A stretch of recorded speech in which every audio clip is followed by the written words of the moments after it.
Good morning, tao po. Hi! Good morning! Surprise game na ba tayo? Si surprise guest na ba yon? Yes, it's me. Oh, okay. Nako, good morning.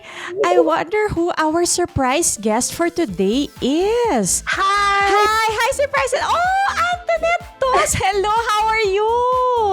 Good morning. I'm so happy to be here with you. Oh, I'm so happy to meet you. Thank you for joining us. How are you?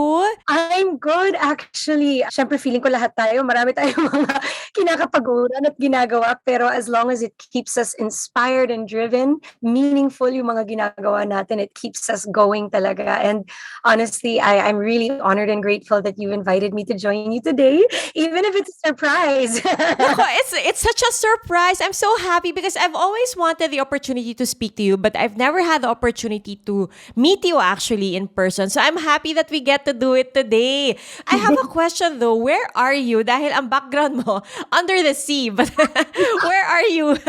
Are you here in Manila? Yes, I'm at home right now in Manila. I did just come from a quite long trip in Korea, but this was for a conference naman for marine debris or marine pollution. Hence, my underwater background. Medyo, nandun pa yung mind ko sa conference na ginawa. But at the same time, actually, my brother happened to be DJing at an international music festival as well. So, parang nag-worlds collide kami within a span of 1 week in another country. And it's nice to be back in the Philippines. Pero ito na nga, hinaharap na naman natin ang mga bagyo. Typhoon season is here. And just really hoping for the best. And sana hindi masyadong grumabe yung mga climate events din natin this next few months. Wow, that's so interesting how you were in a conference. How long again was the conference? It was from September 18th to 23, and it was the 7th International Marine Debris Conference. So it brings together mga experts and scientists from all over the world to talk about how we can solve all the debris and pollution in our ocean. And not just that, syempre, affecting din naman all of us on land and everywhere we are. Wow, matagal ka na bang very interested or passionate about, marine life and parang trying to clean up the seas? Actually, right here, if you see, this is CORA. This is actually our humble nonprofit organization na nag-umpisa sa volunteer groups, volunteers, friends, family. And really, the goal was makatulong lang in any way sa pagbigay ng pagkain sa nangangailangan, in any way possible talaga. And pag tinatanong nga ako, dati na daw ba akong environmentalist, sa totoo lang, actually, hindi po. Hindi po ako lumaki na pinag-uusapan actually yung mga topics na to. Parang bago lang din siya nangyari sa buhay ko na slowly ko din siyang na-discover little by little just in the last few years. Pero dati ko pa pong mahal ang ating kalikasan, ang ocean, ang beach. Oo. Pero how did your advocacy start? It seems to me that you're very passionate about it. The fact na nag-attend ka ng conference about it, hindi siya yung parang passing fancy lang na parang, oh, I think this is a nice advocacy for me to be a part of. I'll post about it and maybe I'll support some events. But for you to actually attend a conference means na parang you're in it for the long run, di ba? Yes, of course, of course. Even for us on our journey as volunteers, nangyari talaga siya step by step, nag-cascade yung information. Kumbaga, information na na-shock kami na paano natin hindi alam yung mga bagay na to dati pa, na kung alam lang natin, siguro may ginawa na tayo even before. Like, for example, yung simple act na ginagawa namin sa feeding program of trying to gather excess food products sa mga company na may sobra na hindi nabibenta. Nagulat kami na natutunan namin yung fact na all over the world, 1/3 ng lahat ng pagkain na napoproduce natin, it actually goes to waste, tinatapon, or hindi na binibenta kahit pwede pa.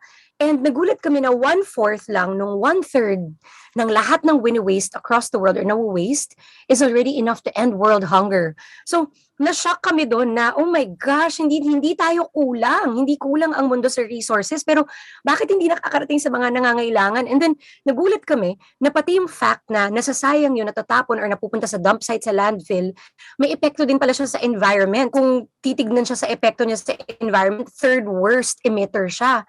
So, doon nag-start yung thoughts of, ano pa kayong magagawa natin para sa kalikasan? Kasi nag-umpisa siya sa pagtulong sa pagbigay ng resources sa mga communities na in need or didn't have enough food or resources. And it turned out that all the decisions we were making sa pagbigay pa lang ng pagkain sa kanila from places na baka masayang, nakakatulong din pala sa environment. So, we learned about the ocean. And one of the first steps was, bukod sa pwede tayong hindi magkalat, pwede rin tayong tumulong sa paglinis, sa pag-recover. And doon din kami unti-unting, kumbaga namulat yung mata namin, lalong-lalo na sa pollution that's out there, the things that we use every day, tayo mismo, we're learning together. And we are hoping na through the actions of our government, through big companies and brands across the world, learning about these things, they will be able to make bigger moves that we can all be a part of, that we can participate in too. That's so interesting. And it's so nice to see how involved you are. Pero I'm fascinated, Antoinette, how did you go from being an actress, a celebrity who was taping, and then diba, you left the country, and then how did you get into this whole advocacy? Parang what made you realize na parang, wait a minute, I want to do something, I want to be a part of this, and I want to be involved? Was there like one particular event or a series of events that led to this? Oh my, that's actually a very, very good question. Even for me, para siyang naging transitional moment in my life. Never ko ever in my wildest dreams think that I would be doing what I'm doing today, that we would even have this kind of a nonprofit. Like, my mom was always very, very charitable as a human being. For as long as I can remember, mahal na mahal siya ng lahat ng tao. And it was really because of her kindness, generosity, and yung walang question, kumbaga pag kailangan mo ng tulong, nandyan siya para sa'yo. And actually, CORA is named after her. CORA is my mom's name, but we call it Communities Organized for Resource Allocation. In 2004, though, my mom got cancer, and it was a really quick phase of just 8 months from finding out to the point of losing her. And it was a very, I would say now, like, we're very openly, a very traumatizing experience for us, for our family. Like, we never really opened our thoughts to that concept that could happen, that we could just suddenly lose her. And she was a very healthy, energetic woman who didn't really have any health issues at the time. And hindi ko napansin kaagad that after that very intense life event, that normally, it's something that we all consider to be a part of the life process for every human being, to lose a loved one. But as we also know, we are all different and unique, and we react to things differently. And for me, it really resulted in a long period of depression, anxiety, and really me losing, I would even say, almost inspiration and drive to do the things that used to make me happy, even my own career. And syempre, for me, as a person in entertainment, di ba, parang we continue building our careers, we continue building what we have since we began. And for me, it was like, it just was a standstill, and I just couldn't do it. Grateful ako because the key to really me just making it to where I am today was the 3 F's that I always usually talk about. I say friends, family, and faith. My own self healing, me finding my own way to find the light. And for us, once again, it's a unique journey for everyone. But for me, it was really embedded in my faith. It was a shock to everyone to kind of see me not following the same path and not being as determined. And I guess to cut the story short, fast forwarding to 2013, nagkaroon kami ng offer. And this was, sorry, I apologize. I was living in the States when this all happened. So my mom was getting treatment in the US. And after she passed away, I just decided to stay there as well. And fast forward to 2013, we got an offer to come back to the Philippines for a quick trip, for a quick homecoming feature for me and my brother. And nung nauwi kami dito, our family, our friends, everyone really convinced us to stay. Ang dali lang naman umalis ulit kung kailangan, pero dito muna kayo. Nag-entertainment po ako ulit for a while. I did some shows. I even did a couple of movies when I got back. Pero it was interesting na for the first time in a very, very long time, I just had this need, this urge, this want to be able to do something more while being here. And as much as throughout my life, marami na kaming ginagawang charity work din, different shows and things and engagements that we would also be invited to or we would do with our family, this felt different. And I had spoken to some of my friends. Sabi ko, guys, let's try to do something just to give back. I feel like we're so blessed, and in any way, maybe we can just do something na pwede na gawing consistent once a month, na hindi talaga tayo, parang hindi lang sa special occasions. So nakakatawa kasi talagang sabi pa namin nun, once a month lang. So something we could do together as friends, as family. And within 1 year of the once a month feeding program, it turned into everything that it is today. And when I look back at the reason why did I want to do that, I really attribute it to the pain that I had felt. Because I feel that when you actually reach a point na you feel such a deep, intense emotion, pain itself, it may not be the same for every single person. It may not be the same exact story, but the emotion, the intensity can be just as grave. And I started seeing and recognizing pain around me as well in people, the way I would feel it, kahit iba yung pinagdadaanan nila. So to me, it was almost also a form of me wanting to be able to ease someone else's pain the way I would also hope for someone to somehow be there for me in the simple way of just listening and being a friend. And that's what really reveals the connections of empathy and the power to be there for others. And really realizing that there's so much we can all do as individuals. And once again, for me, what saved me was the simple act of friends and family being there, listening, being open, and being willing to take that action forward to give that love, however it may be needed. Wow. Well, it's so amazing to see that such a beautiful thing was born out of something that was really painful and traumatic for you. But to be able to, to see you and hear you talk about how you're able to channel all those emotions into something beautiful like this is really so inspiring. And I hope other people actually are inspired to do the same and follow the same path as you. Although, as you said, it's a different journey for every person. We pray that something good comes out of all of it, right? I just have a question. So, CORA is it just about the environment, or do you have like other advocacies? Is CORA like an umbrella organization?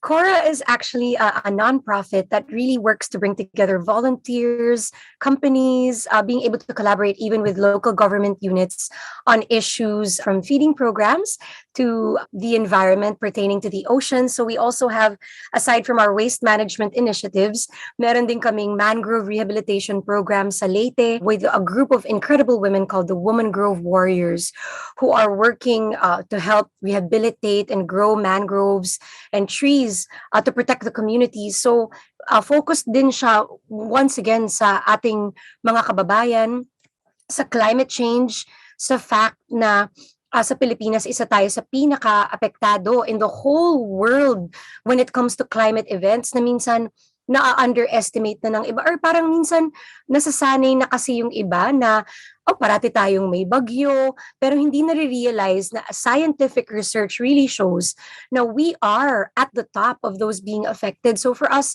in any way that we can support by helping communities have more mangroves para hindi sila tamaan ng mga storm surge, para maprotektahan yung mga kabahayan nila. We also work with other organizations like Oxfam and Greenpeace and USAID, and with different groups, we also help bring solar panels to island communities na nawala ng kuryente or wala man silang kuryente ever, na off the grid and are also impacted by climate change once again. So we really try to bring together and highlight the issues that affect both people and the planet. Kasi minsan, there's also that tendency to think that it's separate from each other, when in reality, what affects one affects the other as well. Kumbaga, our behavior as human beings affects the environment, and whatever happens to the environment directly impacts our everyday lives. Are you a big group? I mean, sino yung mga nakasama mo in this organization? Sino hinatak mo to join you? Technically, if we're going to speak formally, board members are actually pretty much my brother and 3 of my friends. So my closest friends na bata pa ako, talagang we really had special relationships na, and that have continued into adulthood. And a lot of them actually don't speak about it very loudly and openly as well, but they're a huge reason why we are here. And not just that, aside from the board members itself, to be honest, the volunteers. As a volunteer-powered organization, minsan akala ng mga tao sobrang laki na namin. We're a very small organization that runs with about 10 individuals in the core team. And a lot of those individuals are actually also volunteers that have have their expertise in various fields na binibigay yung oras nila, yung puso nila para dito. So honestly, this is not something we could do alone, and it's not something that is driven solely by, let's sabihin na nating funds or finances eh. More than anything, wala kami dito today kung wala yung puso, yung effort at dedication ng mga tao. Kasi kapag nandyan yung tao, nandyan yung volunteer, at nandyan yung passion, so much is already possible. And one thing I actually want to share that I wasn't able to share earlier is the fact that I was shocked na yung drive ko to want to do something pala before, not just with me, but other volunteers, is something pala that psychologists recommend to individuals to help with healing, volunteerism. So I never knew that volunteering was a healing act for people that participated in it. So sabi ko, oh my gosh, kaya naman pala for me, it felt like my life suddenly changed because I thought I was trying to do this because I wanted to help others and wanted to do something for others. But in reality, kumbaga baliktad pa yung nangyari. Ako pa yung nag-heal, ako pa yung natulungan. So parang everyday sabi ko, oh my gosh, I owe so much to this mission because even the fact that I'm alive, that I'm happy, that I feel driven every day is because of this. So essentially, it keeps us alive, it keeps us going and brings extra meaning to the things that we do. Wow. So, alam mo the way you talk about it, Antoinette, parang napaka-involved mo. It sounds as if parang this is your main thing. So, parang, does this leave you time for other things, to do other things? Or talagang ang focus mo is here on your advocacy or here on CORA? Although you're also like a UN ambassador? Yes, I'm actually so honored that they had asked me to be the Goodwill Ambassador for United Nations Environment Program for the Philippines. And it really is also, to me personally, it's an honor, but it's also a lot of pressure, syempre, because you want to be able to really represent in a way that not only makes your country proud, but actually has impact, has impact on the ground, has impact on lives and on the people around you. And I did make a conscious decision a few years ago to really prioritize this. So nung nag-umpisa, baliktad, parang paminsan-minsan ko lang ginagawa to in between other work, mga tapings and shows. And then nung nakita ko na yung puso ko, mas talagang nandito na, sabi ko, sa natutunan ko, sana, tama. Natutunan ko what I hear from the people that I look up to, people that are wise, that I listen to podcasts even, self-help, everything that we all aspire for. It says, di ba, to follow our heart. I really tried to follow my heart and have faith na, I'm making a big decision, a conscious choice to really sacrifice, to choose another path that may not bring as much economic gain or financial stability, but really look at more of what I can do with my time on earth and what I guess my capabilities. Sabi ko nga, yung kadaldalan ko, to bring in more partners or to bring people towards a mission. So it really was a slow transition. Nagulat ako. I finally made that choice. And that's what it is today. And interestingly enough, na-realize ko then later on, as after learning how to follow my heart, that you actually don't even have to really choose. And now I've been finding more ways to also bring music, shows that are meaningful as well, that also talk about certain topics like that. And even today is another, I would say, representation of worlds colliding and bringing everything together for a bigger purpose. So I'm grateful to be here with you also. Wow. I'm so inspired just listening to you. I mean, you're doing so much. Like what you said, you don't have to choose. Essentially, in the end, you don't have to choose. You can do it all at the same time and you can just bring it all together and make the different things work for each other, right? You mentioned your brother Tom, right, is also involved in this. But would you say na mas involved ka? Or parang ikaw ba ang naghatak sa kanya? Or parang equal naman yung involvement niyo? Honestly, he is such a supportive brother. He was there from the start and he's kind of a silent partner in this, but he actually has a hand in a lot of the big decisions. I really ask for his advice and minsan siguro sa pagmamahal na rin niya. Kind of like, even if sometimes he might not have the time or he's also doing so much across the world, if he knows I need him, he knows how important this is, he can't help but also just still be involved and be a part of everything. So honestly, I couldn't do this without him. So aside from being my brother and my best friend, he really is one of the big decision makers and people that have helped us move forward with everything that we do. So I do owe a lot to him. And once again, to the volunteers that have been a huge part of this since the beginning. Kasi I'm just one person, and I talk a lot, and I'm out visibly as a person that represents the organization, but I am just one human being, and there's no way that I could do this because of me. This is because of the people talaga that care, that have been there since the start and that are still here now. Wow. Ilang years ang age gap ninyo ni Tom? 5 years. 5 years pala. I thought maybe it was smaller yung age gap ninyo. Because parang I remember na nung bata kayo, di ba, parang wala lang, ang magkapatid na Antoinette at Tom Taus, tas laging magkasama. I didn't think na ganun rin pala kalaki yung age gap ninyo. I would have thought maybe mga 2 or 3 years. But speaking of, diba, speaking of your brother, I mean, you guys both, basically grew up in the limelight. Ask anyone from our generation, talagang na pinanood namin kayo. So, we really knew about your lives, di ba? Like, naabutan pa actually kita in college, nakikita kita in school. Pero younger, you were much younger than me. Nung paalis na ako, parang you just entered. Oh my God. Yeah. So young though. You were a freshman. I think I must have been a senior already. I was about to graduate. And then I remember, sa school, parang makikita namin, uy, si Antoinette Taus. Grabe, galing. Nag-aaral siya dito. And then, so we were so amazed. What was your course? What did you take up in college? Poli-sci ako with also com. So, I really wanted to take up a course na sabi ko, pang fallback. I mean, back in the day, lalo na when you're in entertainment, you always want to be sure. And then with my parents, it was very important for them na if you're gonna stay in entertainment, hindi kayo pwede mag-quit ng school, you have to finish your education, it's so important. So that was a big condition to everything.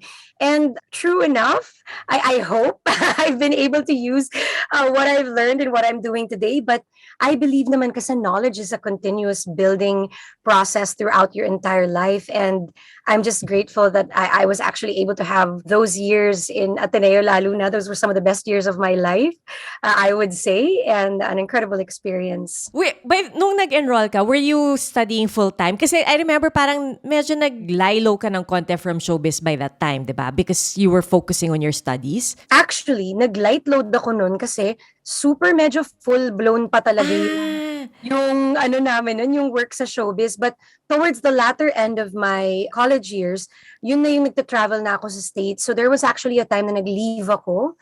And that was when my mom got sick as well, and we stayed in the US longer. So in reality, I actually even haven't finished my full course yet. And I still hope to do that someday. Sabi ko nga, ang dami ko pa ding mga ibang pangarap na bibigyan ko talaga ng time yan. So that's a big dream na inaabangan ko din at pinagdarasal. Pero sabi mo, those were some of the best years of your life when you were in college. Bakit? I mean, what was the experience like for you? It was really molding more than anything. The discipline, the values. And not just that, meeting the people that I met during my college years. It's amazing to see people bloom all around you as you move forward in life. And during that time, I had not realized that, it seems like such a happy daily thing. You're going to school again, similar to when you're in grade school, when you're in high school. But college was really extra meaningful then because my uncle is a Jesuit priest as well. Oh. And this was like a big dream for my family to be able to go to a Jesuit university. And it really was also something that I've kept so deeply in my heart kasi I try to be a woman of faith and I try to be better every day. I think all of us want to be able to have more, but that also was something that was strengthened during my college years, being able to have that access as well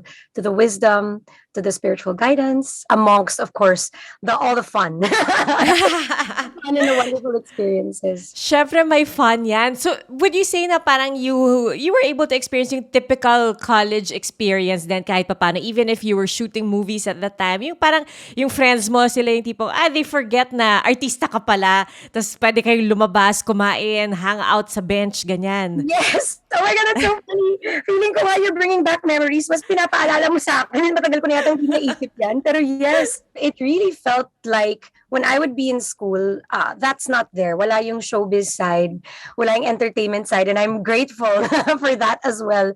Na pag nandun ako, I could just be a regular student, a normal student. Actually, ang favorite kong kinakainan nun sa school was manangs. I don't know if you remember it. Liempo ba? That's the best kasi it's very carinderia style pero sobrang sarap. And then at the same time, yung syempre tatawid ka din all the way to the other side of Katipunan to make sure that you make it to your favorite restaurant spots. So everyday parang, saan tayo ngayon?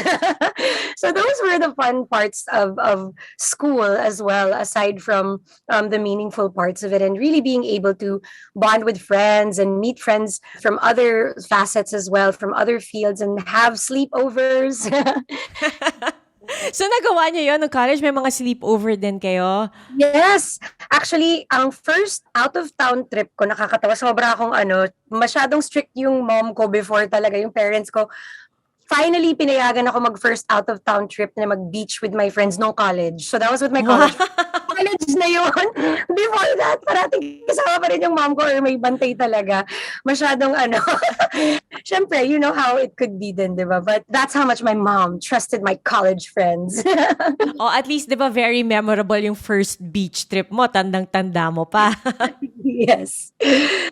So, pati ba, I mean, yung complete experience ba yan? Parang nanonood ka rin ba ng mga games, ng live, or parang nag-cheer ka rin? And, you know, all those other extracurriculars in school? Yes, actually, my friends were very highly involved din sa lahat ng mga activities sa school. So they made sure kapag merong mga important gathering, kukulitin din ako to be a part of it. And I would always find a way to watch some of the games. Actually, nag-progress na yan through the years kasi kahit wala na rin ako doon, we would have friends na would also still be a part of the team. I even had barkada na may mga dinate.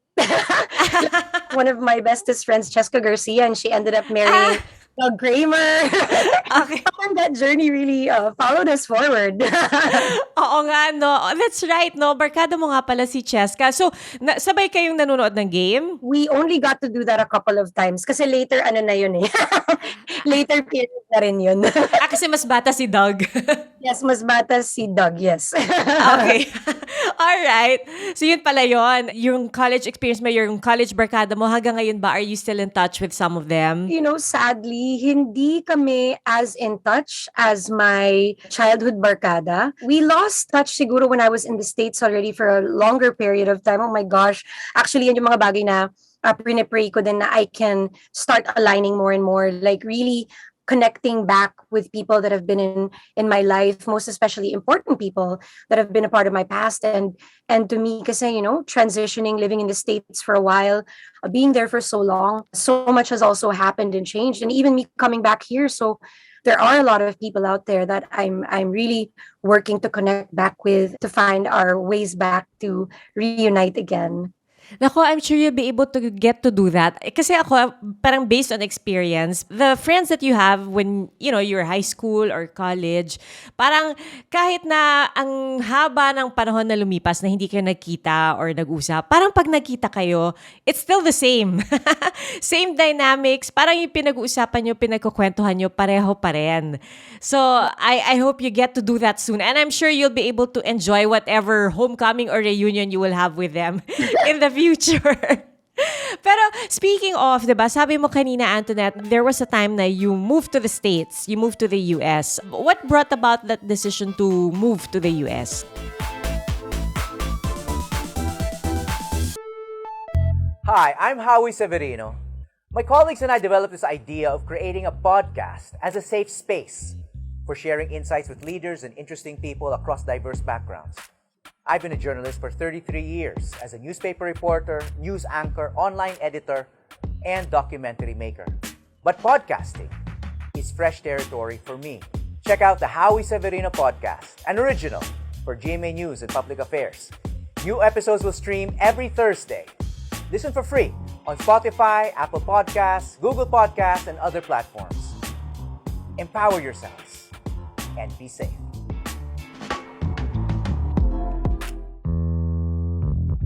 Sabi mo kanina, Antoinette, there was a time na you moved to the States, you moved to the US. What brought about that decision to move to the US? For me, really, it was big dreams. And I guess I've just always been a big dreamer. I was also encouraged to dream, I would say. My mom was like that. I guess doing what we were doing for so long, we felt the need to maybe want to expand or maybe try to find a way to reach the global market as well. And back then, things weren't as interconnected the way it is now.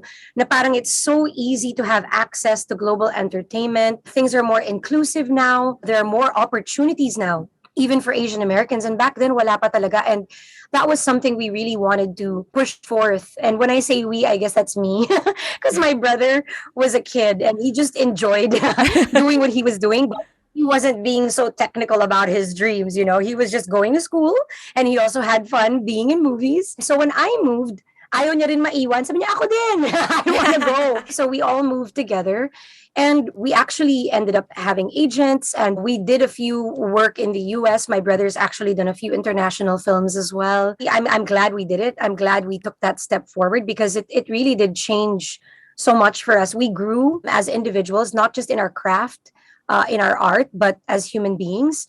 And in a way, yun nga, looking back again at what happened with how my mom needed to be there as well. Kumbaga, it all kind of aligned on that path and we just ended up staying in the US. So kwento mo naman sa amin yung experience mo dun sa sing-off. That one I'm curious about. The sing-off, baka hindi familiar yung iba. Oh my gosh, it's like watching that movie Pitch Perfect, where everyone is just incredible when it comes to a cappella and singing and technicalities, and it's just incredibly amazing because being a pop singer is completely different from being an a cappella singer.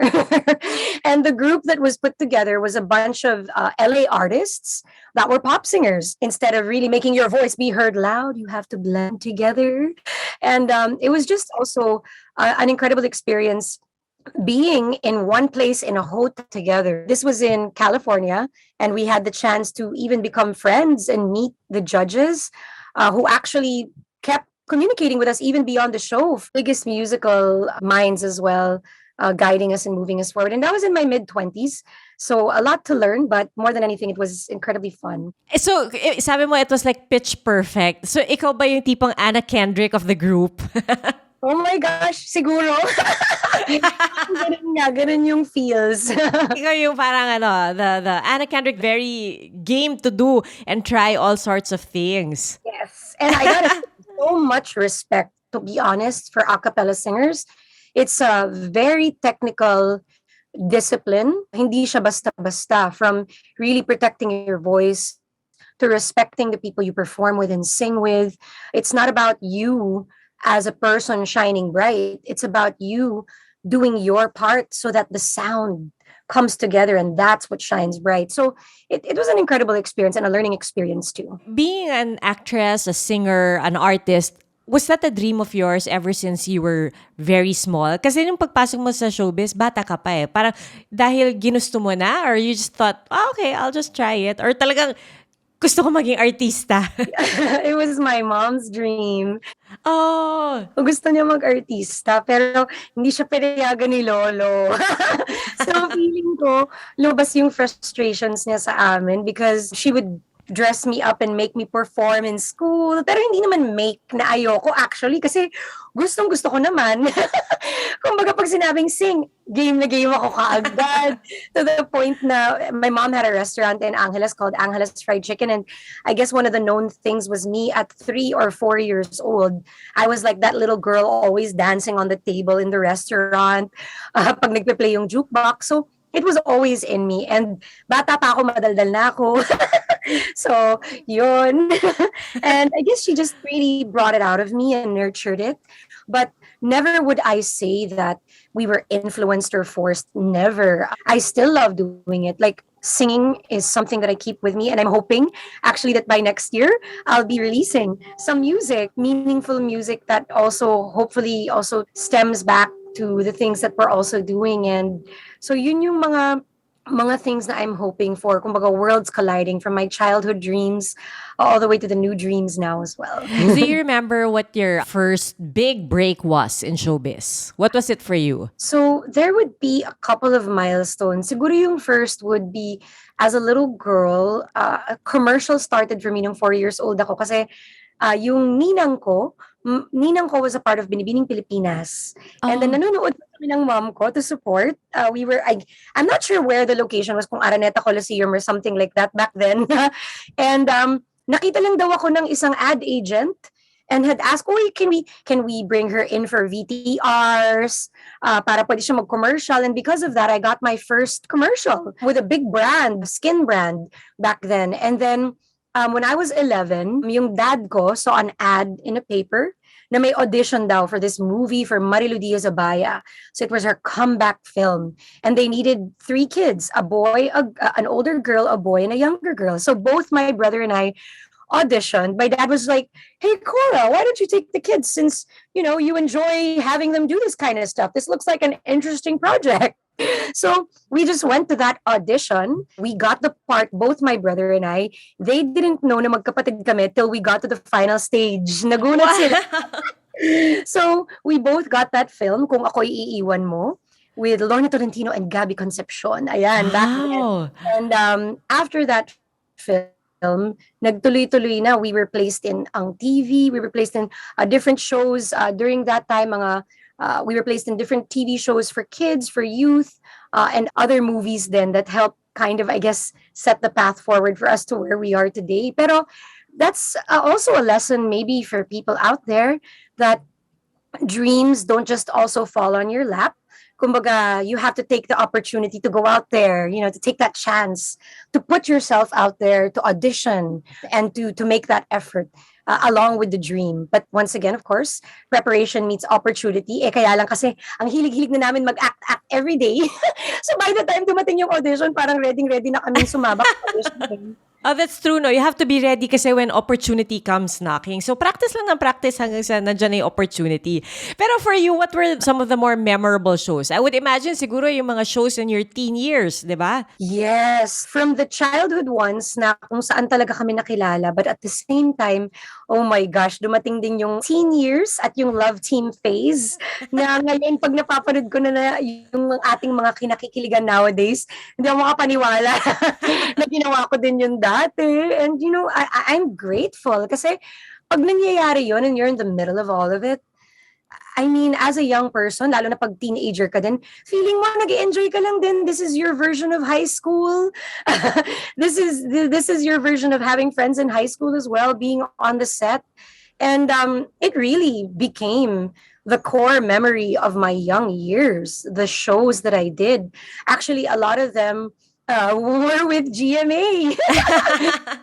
Karamihan sa mga yun. And GMA actually played a big part in really embedding, I would say, my image back then, the things that I was doing. I have so much to be grateful for, to be honest. And none of it wouldn't have been possible without that support kasi I was doing everything from soap operas to singing to dancing to hosting. And grateful for all of it from then until now. Grabe. Did you have a favorite show in particular? Oh my gosh. Siguro masasabi kong pinaka na-enjoy namin, feeling ko lang mag-agree din naman siguro yung mga castmates ko. Baka yung TGIS. Afternoon. Oo. Kasi it wasn't such a heavy show na kailangan mo din sobrang magdrama. So taping days literally felt like hanging out with your barkada. And then, pati yung director namin noon, si Direk Dom, din siya, sobrang parang youth na youth. So he made us feel so comfortable, like he was also part of our group. And it was just a fun experience more than anything. It was work, but it was our core memory of teenage life. From lahat. Meron din kami mga drama, behind the scenes, hindi mo naman maaalis yun. Siguro kung nakikinig yung ibang castmates namin, yun matatawa na lang sila. But, that's a part of it, lalo na pag bata ka pa. Oo nga, teenager pa kayo nun eh. Petty tampuhan, minsan kailangan pa namin mag-meeting para lang magbati-bati, pero bati naman kami after. Wow! So, dun sa mga castmates mo, is there anyone you're still in touch with? Kasi diba syempre, sina Angelo, they were the older batch. Sina Peachy, diba? Sina Peachy, they were the older batch. Pero among yung mga kasabay mo, are you still in touch with anyone? Actually, dun sa mismong show na yun, hindi. We've tried to actually meet up. Hindi pa ako nakasama. Pero even when each other, or talk to each other a lot, but we do follow each other on social media. Oh my God, I'm so sad that that's what I'm saying, na yun yung pinaka-link namin. But we've sent messages to each other from time to time. And actually, Kim De Los Santos is actually living her own amazing path right now in the States. She's a registered nurse. She's extremely happy with her family life as well. And I'm very, very happy for her, really paving the way to her dreams in that similar way that I've also kind of shifted my path as well. So it's just nice to see everyone blooming in their own fields, in their own phases. Ang dami sa amin, may mga anak na ako wala pa rin. At syempre maraming mag-object because a lot of people still think I do have kids, but I really don't. It's not something that I would hide, of course. Why do a lot of people think you have kids? Oh my gosh, because I don't know if you remember back in the day, because it's great that nowadays people are just more open to how life really is. For every human being, it's a different story, a different path. And we should just always celebrate the milestones in people's lives, no? But back then, may tendency, I think, when you move to another country, parang they say na kaya ka nag-move kasi may tinatago ka, you're hiding something, you're going to do something. And the thing is, whether or not that's the truth, it's actually no one's business, di ba? Parang we are all entitled to whatever decisions we want to make. But just to make the story clear again, I never did that naman for that purpose. And if I did have that kind of incredible life event, it would be something that I would share. I would be proud of. And whether it would be something that I should share ko at that time or later on, once again, I applaud every single individual that has had to go through that journey as well. Because it's difficult being judged. It's difficult when rumors start for whatever reason it is, and for us also to be judged for the decisions that we make. So either way, I'm grateful for the ones that support and believe the truth. At parang sa mga mahilig mag-chismis, let's be kinder out there. Not just me, but to everyone out. I'm sure siguro at that time, di ba, parang you're affected by all these rumors. Pero now, natatawanan mo na tong mga chismis na to. Yes, nako, it was hard at the time. Kasi syempre, that wasn't the only emotional thing I was going through. I was going through many different things. And that's what's so painful sometimes about the entertainment industry. Lalo na when it comes to people on the outside that like to comment, especially now na may social media na. Parang naging free for all na yung commenting. Na parang, oh my God, nawala na yung kindness ng humanity just because we're typing on a screen, na I just wish for everyone to also see people out there, not just celebrities, but whoever it may be, other individuals that you find online, let's just try to spread more love and light rather than judgment, more kindness and understanding as well. But yes, natatawanan ko na siya ngayon. And at my age of 41, we have to learn how to be able to laugh at most things, not to take it so deeply and seriously, to let it go, and to just remember that if you have good intentions, that's what matters, because God sees everything. That's true. That's true. From your many years in showbiz, who would you say are some of your closest showbiz friends? Oh my, sige. Hindi siya nagbago masyado, to be honest.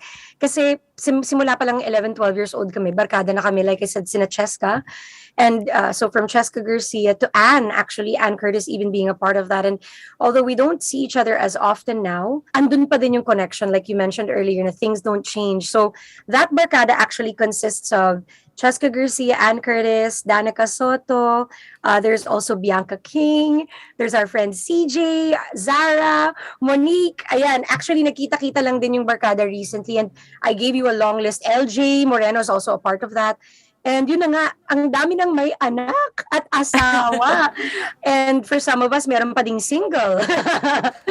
So that's what I love about my friends as well that are in the industry. Kasi proud ako na hindi sila nagbago. Proud ako na they've transitioned so beautifully into being parents, into the lives that they are living now. Proud ako na kahit ako, I'm so bad at keeping in touch. They still keep in touch with me and don't forget me pa din, and yun na nga, that is something I'm working on. Kasi aminado ako dyan na I really need to work on reconnecting with so many people. But yeah, that group has stayed so solid up to now. Oh, that's nice. And parang ang laki nga ng group nyo, no? And parang you're in different parts of the world. Kasi diba si LJ's in the US, Danica's pregnant now, and then Cheska has her 3 kids. So, ang galing, no? Next time na magkita kayo, come back on the show, tapos kwento mo sa amin yung reunion nyo.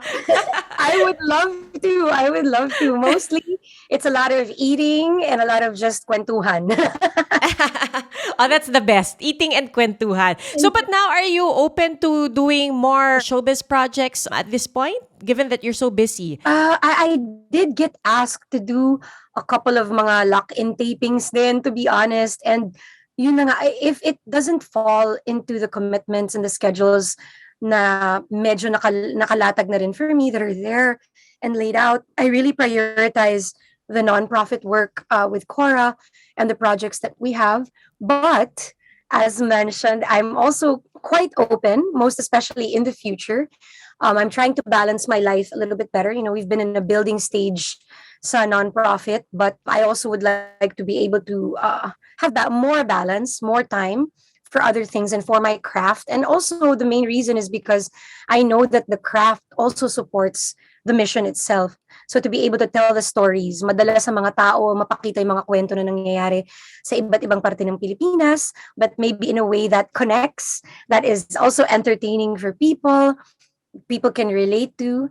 And abangan nyo next year. I really look forward to releasing some music to kind of, I guess, jumpstart my singing again. And it's something that I really missed. Promise, ready na ako by next year. And you'll be hearing more about that soon. Naku, aabangan namin yan. But see, Antoinette, you have your music and then you have your advocacies. How much time do you have left for your personal life? Nabanggit mo yung mga barkada mo, lahat sila may asawa, may anak. I mean, most of them may asawa at may anak na. Sabi mo, ikaw single pa. Are there thoughts in your mind of about, do you have a timeline for settling down? Napag-iisipan ba yun? Oh, naku, baka maraming mag-react sa sasabihin ko. Kasi actually, I'm one of those people that I'm sure you've met individuals that have also made the choice na maybe marriage is not for them, maybe kids are not for them. And for me, kasi it's not really about thinking of, do I want a husband or kids, or do I want to take that path on? Right now, I really truly believe in accepting what God has laid out for me. And open naman ako sa lahat ng yan kasi feeling ng iba, ayoko naman na, oh my God, I don't want to date. I'm against all that. Of course not. I love kids. Sabi ko nga sa lahat ng walang kids, I love kids so much. You know what I mean? But I reached that point then in my life. I remember this was my early 30s kasi I like to think ahead. So parang for me, people worry about certain topics, certain issues. And I see it take such a toll on their lives sometimes on a daily basis. And even for me, sabi ko, I don't want to be, let's say someday, fast forward 10 years, what if I don't find the one or I don't meet the one? Or what if I'm someone that cannot have kids or I'm not able to have kids because I don't find the one? All these different ifs, what ifs. I was like, I felt like that those aspects should not determine yung I didn't want them to dictate my happiness or my sense of fulfillment in life. So it was a long journey of really me finally learning to enjoy the fact that, oh my gosh, if I'm not meeting anyone that I'm not interested in, why should I force myself to date? Just because parang, uy, pwede yan, or okay siya, or gusto ka niya, yung mga ganon. And there's a tendency to make yourself do that if it seems like there's an opportunity because it's the norm, or kailangan mong makahanap at a certain age. And I've actually happily shed those common, I would say, anxieties that people place on themselves na feeling ko, sana wag na lang para we could all just be happier, no? And for me, it gave me that freedom.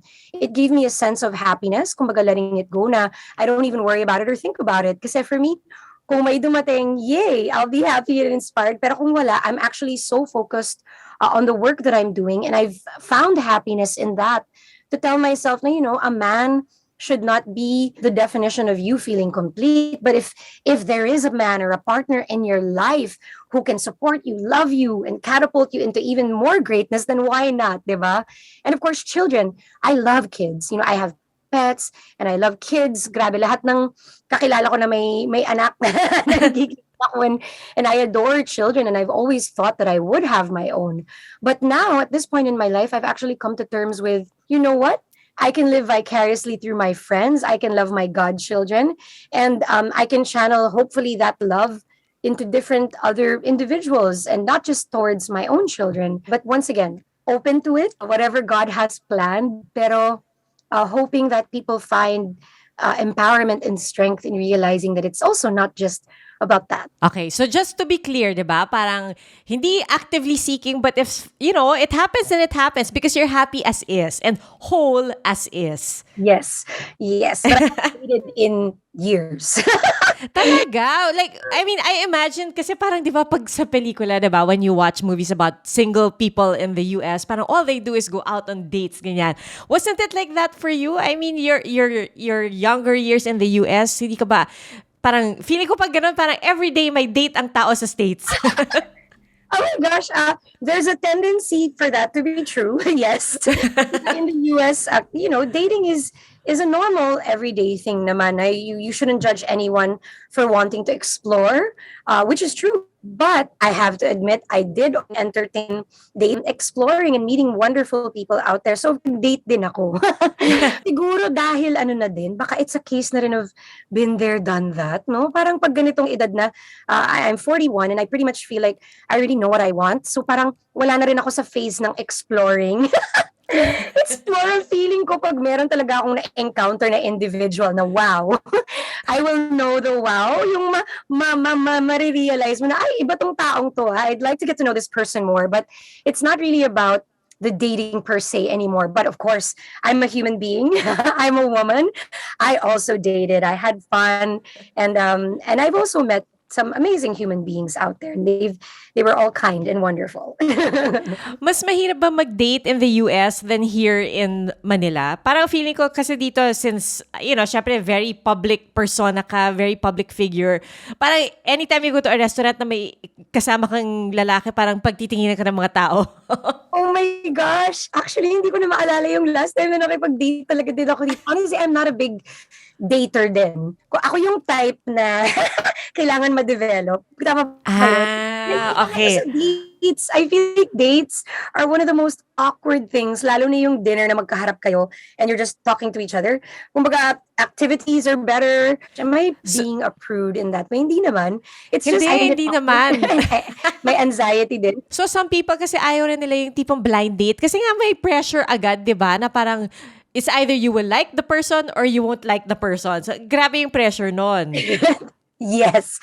I'm not the type that would probably go on a blind date. I've never actually been on a blind date. But yeah, to me, getting to know someone is more than just the date. Because a date is always best foot forward. It's showing a side that potentially you've already seen. Like, to me, it's more important to have those bonding experiences that you see what the person really is like in little moments. Whatever those bonding experiences and activities may be. That's why hindi ako big on face-to-face dating. I know some people enjoy it. I wish I did. But I get anxious and nervous. You know what? Alam mo, okay, so parang a few days ago, nag-lunch ako with my friend from high school. Parang ganito yung conversation namin. Kasi sabi niya, for the longest time, in her 20s, 30s, parang enjoy siya, nagde-date, ganyan, puro date. And then after a while, ayaw na niya. And then nung time na ayaw na niya, I mean, not na ayaw na niya, but parang yung time na ayaw na niya to actively seek someone, parang biglang may dumating and now she's engaged. At the age of 43. Yes. Uy! Wow, thank you for sharing that. So naalala ko yung similarity ng conversation namin a few days ago tas yung conversation natin ngayon. So baka pag next na nag-uusap tayo, ang kinukwento mo na sa akin yung story of engagement. Ako na kitang tanungin, paano na-meet ng friend mo? Joke lang. Next time. It's really in God's time. Whenever it's meant for you, that's when it happens, right? And we just find happiness in many different areas of our life. And I'm so glad to see that you find it in so many different things. Like you have it in your advocacies and you have it with your music. So that's great. And I look forward to that. I'm wondering, so at this point, Antoinette, what is it that you pray for the most or that you hope for the most? I actually pray for good health, long life, strength, resilience, happiness, to be able to continue doing the work. It's different when you're young. Your whole life is ahead of you. But when you reach this point, I mean, I sound like I'm being old, but it's not really that. It's more of, I try to think of the time that is left to do the things that we do, the dreams that we have, and even the dreams that people have for their children, for their spouses, and for their families, and we pray that we can be around long enough, strong enough, wise enough to continue doing the work that we love, that brings meaning, and to continue being there for the people that we want to be there for, whether it's our family, the children that we have, the people around us. And it's really that, just the strength, the health to be able to keep going. That's really what I pray most earnestly for. Kasi, every day is a gift. It's just a matter of really focusing on the fact that we're still alive, still breathing, and with the people that we love. So, love, light, health, happiness. Thank you for this surprise. It really was such a lovely surprise. I didn't expect that we'd be talking today. And the reason I love this show is because I never know who to expect and what to expect from our conversation. And I learned so much from you today. Oh my gosh, I appreciate that coming from you. And it really was an incredible experience being with you. Thank you so much for having me, and to your wonderful team for thinking of me as a surprise. Thank you for the kindness. And I really had a wonderful time with you. Oh, thank you so much, Antoinette. But before you go, okay, we have a short game prepared. Here's the game that they prepared. I'll just go through it quickly, okay? The title of our game is The Category Is. Okay, so I will give a letter and a category, and both of us will give our answers alternately, either in English or Filipino, local or foreign. So the last person who says the right answer wins, and this is best of 3. Okay, nagets ko ba yung mechanics nito? So for example, food and then letter A, so whatever food you think of that starts with the letter A. Okay. All right, so first category, the category bansa. Letter C. Okay, you go ahead, Antoinette. Oh my gosh. Canada. Nice. Ako, bansa, Czechoslovakia. I was thinking that. Hindi ko naisip ang Canada. Wait. Oh, not bad, ha? So we have one each. But I can't think of any. Meron pa ba that starts with the letter C? Do we keep going? Oh my gosh. No, we don't keep going. I was just wondering. Oh my gosh. China. Ay, oo nga pala. Yun, comedy tayo. Ang layo ng natin natin. Ang hirap pa, no? Ang haba pa ng Czechoslovakia. Oo nga, China. Mas malapit pa Cambodia. Oo nga, ang dami pala. Okay, next. Meron pang Colombia. Pressure tayo. The pressure, oo. Napaisip tayo doon. Okay, yay, 1 point each. Okay, next. Letter P, category is celebrity. Okay. Oh my gosh, this is so funny. Napaano naman ako, sariling ate. Pia works up. Oh my gosh, siya rin yung una kong naisip. Tapos Pia ka din. Oo nga, siya rin ang una kong naisip. Okay, ako naman, P, celebrity, oh no, may time limit ba to? Teka, P, Piolo Pascual. Papa ha, wala akong sinabi. Piolo Pascual. Okay, nice. Thank you. Okay. 2 points each. Yan ang talagang tulungan. Okay, next letter, next category. Letter A, category is food. Adobo. Muntik na ako mag-adobo. Ang galing nga, pareho tayo nang iniisip. Ano ba? A, apple pie. Siguro sa survey, yung mga sagot natin, yun yung mga top, no? Oo nga, yes. Actually, mga worth more than 50 points. Yes. Para pwede tayo mag-game together. Fun. Okay, next category. Last na to. Ang category ay bagay. Letter B. Ball. Ano yung sa'yo? Bangka? Nice. Ay, very in line with your advocacy. Nagkataon lang. I don't know why. Nice. O yan. Ano bang score natin? 3-all. Not bad.